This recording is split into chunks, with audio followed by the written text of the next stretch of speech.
सबके जहन में यही सवाल रहेगा कि अगर अगर एक बड़ा अगर है, क्योंकि 8 तारीख का इंतजार करना होगा, अगर बीजेपी की सरकार बनती तो क्या जो मौजूदा योजनाएं हैं वो कंटिन्यू रहेंगी और उनमें कुछ और एडिशन भी किया जाएगा या सब्ट्रैक्शन कर दिया जाएगा, जो लाभार्थी उनकी संख्या घटा दी जाएगी, ऐसा कुछ तो नहीं होगा? नहीं नहीं अखिलेश जी, बेहतर किया जाएगा। योजनाएं जितनी भी चल रही हैं उससे बेहतर होंगी और वो जनता के हित में होंगी। मैं बार बार इस बात को कोट कर रहा हूं कि वापस दिल्ली का स्वरूप दिल्ली की जनता को देना है। झुग्गी में रहने वाले व्यक्ति को पक्का घर देना है। ये एक नियम बना दिया था कि झुग्गी में रहने वाला झुग्गी में ही रहना चाहिए, तभी हमारी राजनीति प्रोपेल कर पाएगी। ये कांग्रेस की भी नीति रही और आम आदमी पार्टी की भी रही। हम पक्का घर देंगे, क्यों नहीं देना चाहिए, और वही देंगे जहां वो रहता है, और हमने दे करके भी दिखाए हैं। तो हम ये कह रहे हैं कि हम और बेहतर देंगे।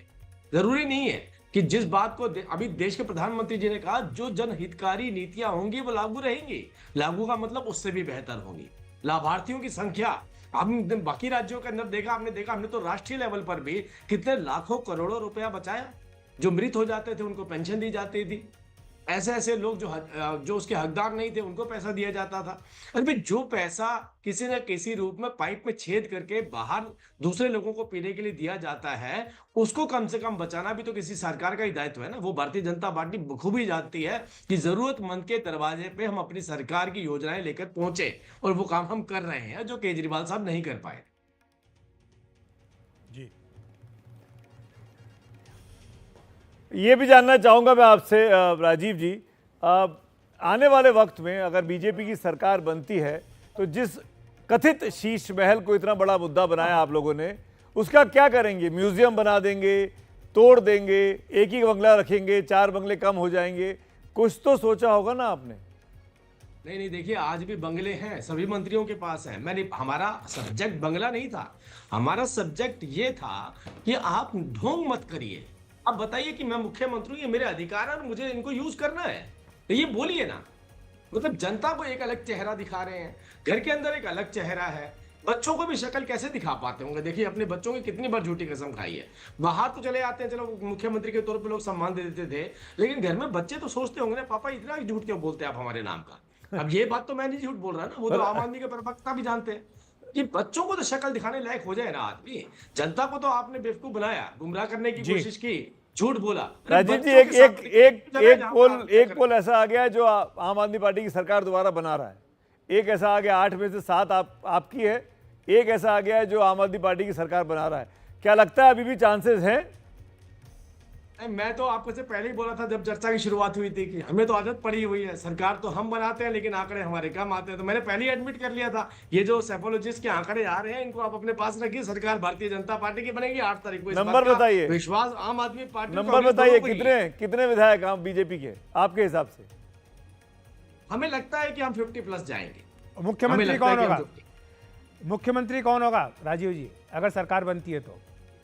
ये तो आपने ऐसा प्रश्न कर दिया अखिलेश जी, आप तो भारतीय जनता पार्टी दफ्तर में होते हैं, हम प्रवक्ता के नाते बाहर गैलरी में खड़े होते हैं। आपको लगता है हम मुख्यमंत्री डिसाइड करते हैं? हम पार्टी की नीतियों को चर्चा आपके चैनल पे कर सकते हैं, ये शीर्ष नेतृत्व करता है, तो प्रश्न ही गलता है। Honest, very honest. प्रवक्ताओं को तो जो बताया जाता है वही बोलते हैं बेचारे। शुक्रिया राजीव जी आपका हमारे साथ जुड़ने के लिए। और ताबी जी भी हमारे साथ हैं स्टूडियो में। ताबी जी, एक पी मार्क जो एग्जिट पोल है उसके आंकड़े मेरे पास आए हैं और वो कह रहे हैं कि 9% वोट की संभावना है कांग्रेस पार्टी को, यानी पिछले चुनाव की तुलना में आपका वोट बढ़ने की बात कही जा रही है। क्या लगता है यही कारण इसके चलते ये बीजेपी के पक्ष में हवा बनती दिख रही है? नहीं, मैंने आपसे थोड़ा देर पहले इस बात को कहा था कि हम लोगों ने इस पे काम किया है और संगठनात्मक तौर पे काम किया है, लोगों के पास गए हैं, लोगों को बताया। शीला दीक्षित का जो डेवलपमेंट था, लोग चाहते हैं कि डेवलपमेंट शीला दीक्षित वाला आए। और दिल्ली की जनता जिस तरह से परेशान थी, जैसे कि आपने बताया कि एम्स फ्लाईओवर और इसका जो फ्लाईओवर है सब जगह बनाया, जिससे कनेक्टिविटी पूरी दिल्ली को, ट्रैफिक कम हो गया। शीला दीक्षित ने जो बसेस लाए हैं उसकी सुविधाएं दी गई थी। ऐसे बहुत सारे कार्य जो शीला दीक्षित ने किया था, उस तरह से जनता चाहती है कि आएगी। वोटेज परसेंटेज बढ़ने के लिए कहीं पे ये कह देना कि मतलब कि कटो और ये ऐसा शब्द का प्रयोग भी नहीं करना चाहिए। सबसे पुरानी पार्टी है, इसने अपने आप को सवाल ये उठ रहा है कि अगर आपने और ज़्यादा मेहनत की होती, अगर आप रिलक्टेंट प्लेयर नहीं लगते, तो क्या और भी तस्वीर अच्छी हो सकती थी, बेहतर? नहीं, मेहनत तो शुरू से कर रहे हैं, राहुल जी भी घूम रहे हैं। नहीं सर, मेहनत परमानेंट हो रही है। अब आप चैनल पे नहीं दिखाना और चैनल की बात नहीं है। रशीद जी आ गए स्टूडियो में। रशीद किदवई बहुत वरिष्ठ पत्रकार हैं, कांग्रेस पर बहुत करीब से नज़र भी रखते हैं। आप सिर हिला रहे थे, आप सहमत नहीं थे इनकी बात से कि मेहनत की है इन्होंने। देखिए अखिलेश, हुआ ये है कि कांग्रेस की जो दिल्ली की रणनीति है वो उसमें एक तरीके की कंसिस्टेंसी जो लय ताल होती है उसका अभाव था। लोकसभा चुनाव में कुछ हुआ, फिर दिल्ली वालों ने प्रेशर डाला और इन्होंने बहुत ज़्यादा आगे का नहीं सोचा। देखिए अभी अगर जैसे आंकड़े बता रहे हैं, अगर 0 या 1 सीट आती है तो कांग्रेस का बहुत चौतरफा उसका क्रिटिसिज्म होगा, न सिर्फ मीडिया में बल्कि जो राजनीतिक दल हैं, गैर भाजपा राजनीतिक दल, नॉन एनडीए, वो सब कांग्रेस मनोज को तिवारी कुछ पड़ेंगे। बोल रहे, सुन लेते हैं रशीद जी। माफ करिएगा, एक बार फिर से ले सकते हैं? हाँ क्या? सर, बिल्कुल, ये तो एनआई कर रिकॉर्ड सकते हैं ठीक है अभी? सर, ये काट दिया, लेकिन सर आप लाइव पर हैं, पहले बताइए। हाँ, थोड़ा सा फिर से कर दीजिए इसको। और मेरे गले में मनोज तिवारी एएनआई को बाइट दे रहे थे, शायद कुछ ग्लिच हुआ, उन्होंने कहा दोबारा इसको रिकॉर्ड कर लीजिए। एनडीटीवी पोल ऑफ पोल्स के आंकड़े हमारे पास हैं, एक बार फिर से आपको बता देते हैं। पोल ऑफ पोल्स के मुताबिक चाणक्य स्ट्रेटेजीज के मुताबिक बीजेपी आगे है। एक और सर्वे आ गया चाणक्य स्ट्रेटेजीज का, अगर बीजेपी आगे, बीजेपी को 39 सीटें मिल सकती हैं। चाणक्य स्ट्रेटेजीज कोई नई एजेंसी है या पुरानी है, देखना पड़ेगा। क्योंकि हमें अपने प्रमुख पदाधिकारियों को जगाकर और पोलिंग एजेंट को बूथ पर भेजना था, पोलिंग सेंटर पे भेजना था।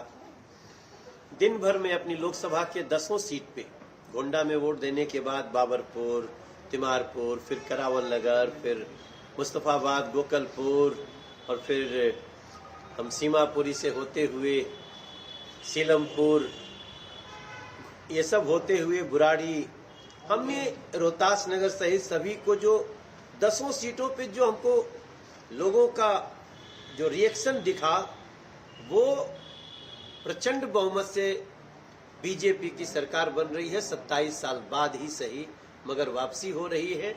और हम एग्जिट पोल का इंतजार करेंगे, क्योंकि हम जानते हैं अभी तो एग्जिट पोल है, मगर एग्जिट पोल एग्जिट से बेहतर होगा ऐसा मेरा विश्वास है। मैं जिस प्रकार का रुझान दिखाया है दिल्ली ने, मैं अभी से उनको बहुत आभारी हूँ।